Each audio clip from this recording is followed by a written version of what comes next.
Me encuentro en el libro de Mateo, en el capítulo 26, y los principios del verso 40 y 43. ¡Qué situación! Vino luego a sus discípulos y los halló durmiendo. Otra vez el verso 43, en la segunda vez que llega el Señor a verlos, dice, vino otra vez y los halló durmiendo. ¿Y qué momento más inoportuno para dormir y dejarlo solo? En el momento de más angustia de Jesús, cuando su estrés llegó al punto tan culminante que las gotas de sudor parecían como de sangre, porque se estaba poniendo en juego de una vez por todas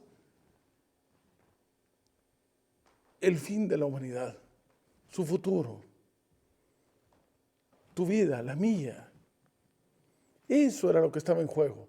Toda la corona de la creación estaba en juego en ese instante. Y él se quedó solo. Algo así como lo de como se ha de haber sentido seguramente, esta mujer de Marcos capítulo 5, la que tenía una hemorragia, ¿recuerdas tú? Esa que interrumpió a Jairo para que Jesús no fuera tan rápido a ver a la niña. Pero ella tenía 12 años de esa hemorragia. Y de acuerdo a la costumbre judaica, pues la miraban inmunda. Eso significa entonces que por 12 años, independientemente de que se quedó sin un solo centavo, se lo gastó en todos los médicos, realmente no supo lo que era un abrazo, un apretón de manos, ya no digamos un beso. Se quedó sin familia y estaba desesperadamente sola, a tal extremo que se resignó incluso a morir.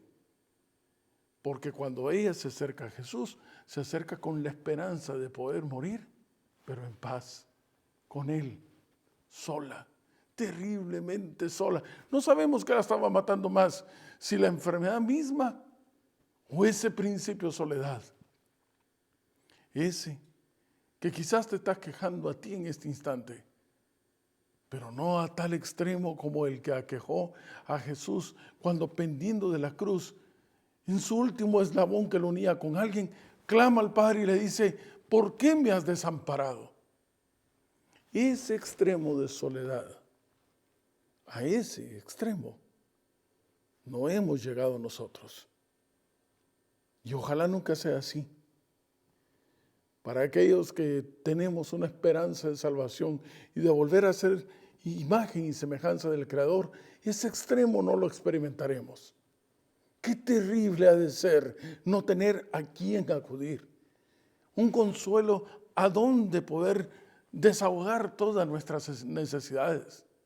Eso realmente es una profunda, terrible soledad. Y ahí es donde será el lloro y crujir de dientes. Pero la buena noticia es de que Él resucitó. Sí. Y recordarán ustedes que de acuerdo a la etimología del vocablo resucitar o resurrección, es un vocablo compuesto del prefijo re, que significa de nuevo, otra vez, y surrecto, ponerse otra vez, erigirse de manera correcta, levantarse, pero con esta circunstancia especial. Etimológicamente hablando, el vocablo resurrección implica que aquel que se levanta de los muertos es imposible que vuelva a morir, porque venció la muerte. La muerte no tiene poder sobre él. Y eso es exactamente la figura de Jesús. Él venció la muerte. La pregunta es, ¿por qué resucitó Jesús? Bien, quizás lo podríamos resumir en una simple frase. Es que murió por ti, pero resucitó por él. Es que al ocupar nuestro lugar, al ser nuestro sustituto, ese cordero que fue anunciado por Juan el Bautista, tenía entonces que sufrir la consecuencia que tú y yo debimos de haber sufrido al separarnos de la relación íntima que tenemos con la única fuente generadora de vida, que es el Creador. Pero Él por sí mismo jamás se separó de esa fuente de vida, y es la razón por la cual, ¿dónde está, oh muerte, tu aguijón? ¿Dónde, oh sepulcro, tu victoria? Y el Señor se levanta. Tratemos de situarnos por un instante en cómo pudo haber sido aquella ocasión. En primer lugar, no fue nada nuevo. Él lo anunció con muchísima frecuencia que esto iba a suceder, aunque los discípulos quizás no lo comprendían. ¿Cómo iban a comprender que alguien que tenía el poder de calmar la tempestad, de caminar sobre el agua, de levantar a Lázaro, de curar a los enfermos, cómo era posible que debía dejar de existir? Y máxime en la flor de su juventud. Pero si hubiesen estado atentos a la segura palabra profética, eso a lo cual parece mentira, pero los dirigentes religiosos de aquella época sí estuvieron atentos a esa segura palabra profética. Y esa es la razón por la cual tuvieron temor de saber que en verdad Él resucitara. Había una cuadrilla de 100 soldados romanos que estaban cuidando la tumba con el sello del César, para que el Señor, en realidad nadie pudiera llegar a robar su cuerpo. Pero más que eso, aquellos que no se ven, pero que estaban interesados en que Jesús no se levantara de la tumba, el mismo enemigo, ese blasfemo que pretende ocupar el lugar que le corresponde a Dios. Él pensó: voy a reclamar el cuerpo de Jesús. Es cierto, no murió por él, pero murió por toda la humanidad. Me pertenece. ¡Qué gran equivocación! La misma que cometió con el entierro de Moisés, pretendiendo de que una vez que tú has pecado, estás perdido. Pero se ha olvidado, ha pasado por alto que si nosotros morimos en Jesús y permitimos que Él resucite en nuestro lugar, nos levantaremos dentro de los muertos, porque vivos estamos para el Señor. Es que el que está en Cristo no puede morir. Todos lo sabían. Lo sabía incluso el Señor, el Padre. ¿No es acaso eso lo que dice el discurso de Pedro en Hechos capítulo 2? Que ya con el pleno previamente conocimiento del Padre, los judíos le iban a crucificar a Jesús, pero que Él le iba a levantar al tercer día. Y es la razón por la cual también fue recibido en el cielo y fue proclamado Señor y Cristo. Entiéndase por Señor, propietario y creador de todo. Jesús hizo muchos milagros. Pero si tú estás esperando un milagro, parece que no te has dado cuenta que el mayor de ellos se puede verificar en tu vida ahora mismo. Sí, en medio de la soledad que puedas sentir. Si de pronto tu familia te abandonó, si tus amigos te han dado la espalda, si te has quedado, crees tú, sin ninguna puerta para salir adelante, el Señor está aquí. No consiente, no está distraído, está atento a nosotros. Valemos su sangre en la cruz, su mano sobre nuestro hombro. Y el mayor milagro se puede realizar en nuestra vida, ahora mismo, si nos dejamos usar por el Señor. La resurrección de Jesús es marcada un día de fiesta de Pascua. Recordarán que a la luz de Levítico capítulo 23 decíamos que el pueblo de Israel celebraba muchas fiestas, habían 7 en especial. Un día viernes de Pascua, en el momento en que se rasga el velo de abajo hacia arriba, porque el Señor declara consumado es y expira, en ese instante la palabra de Dios dice en el libro de Mateo, y estoy en el capítulo 27, el verso 51 al 53. Hubo un terremoto, la tierra tembló, las rocas se partieron, se abrieron. La especulación arqueológica, contábamos, habla acerca de la tumba de David, que incluso tiene una rajadura, probablemente quizás de aquel terremoto.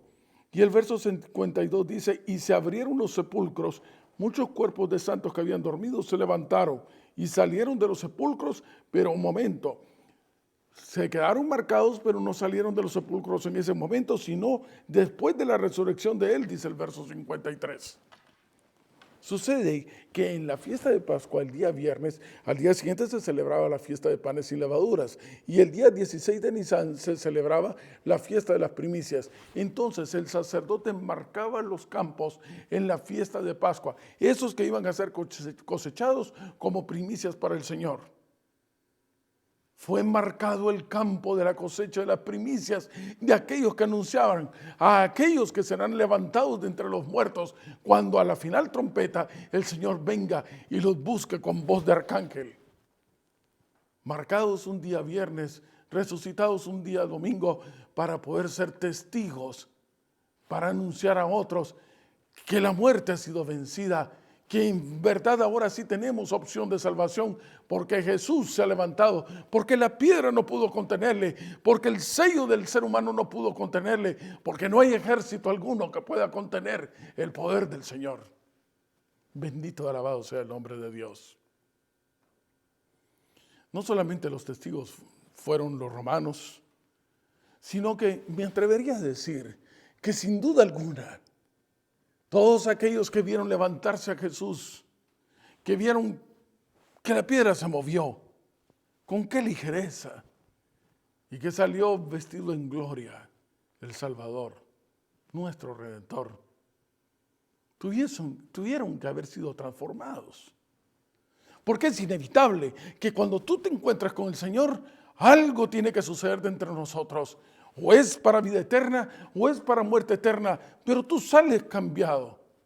Exactamente el ejemplo que encontramos en Lucas capítulo 24.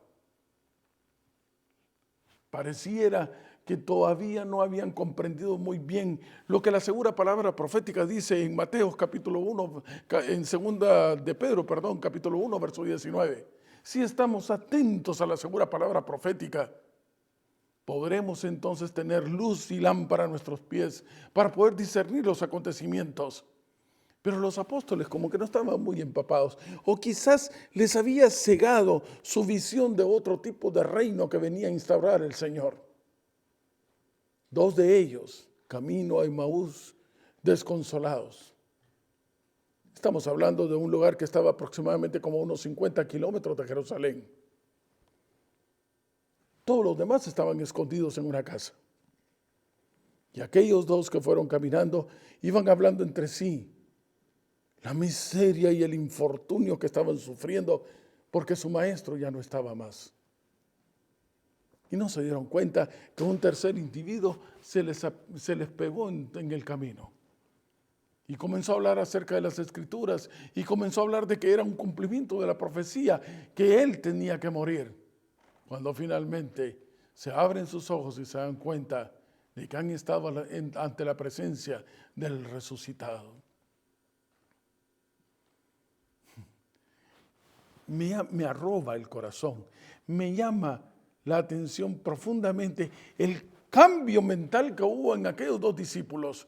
De inmediato, ellos cuando se dan cuenta y quieren conversar más con Jesús, y Jesús ya no está más ahí presente, hay un deseo incontenible de poder decirle a todos que Jesús ha resucitado, que sí en verdad es válida la opción de salvación. Y desean entonces regresar. No les importa más considerar que si van a ser vistos, que si pueden ser atrapados, que les andan buscando, que los van a detener. No les interesa para nada. Lo único que quieren, no hay nada más importante. Están en la ruta, están con la mirada fija en un solo objetivo: anunciar a Jesús que sí es válido su sacrificio en el Calvario, que en verdad es una opción de salvación.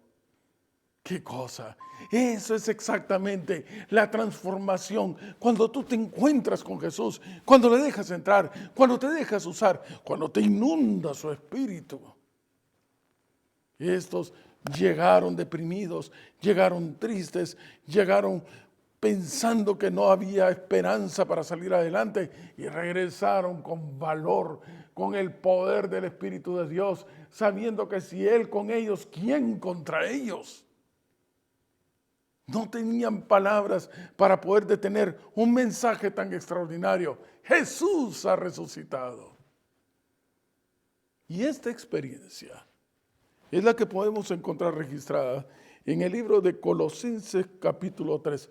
Como este texto, el de Colosenses capítulo 3, en cierta manera es terrible. Es un poco fuerte, pero al mismo tiempo es una experiencia personal inevitable. Dice el verso 1 del capítulo 3 de Colosenses: Lo voy a parafrasear, ya lo hemos hecho en algún momento. Si es cierto que hemos resucitado con Cristo, que ya no somos nosotros, que nosotros morimos porque teníamos que morir, pero que vivimos porque ahora está el que tiene que vivir, porque no pecó. Si eso es verdad, entonces busquemos las cosas de arriba, donde está Cristo sentado a la diestra de Dios. Deja de estar poniendo las cosas tu mira en las cosas de la tierra. Porque hemos muerto. Porque ya no somos nosotros. Porque nuestra vida está escondida con Cristo en Dios. Ese es el poder transformador del Señor. Abandonando nuestra vieja manera de vivir. Siendo ahora nuevas criaturas para la honra y gloria de Dios.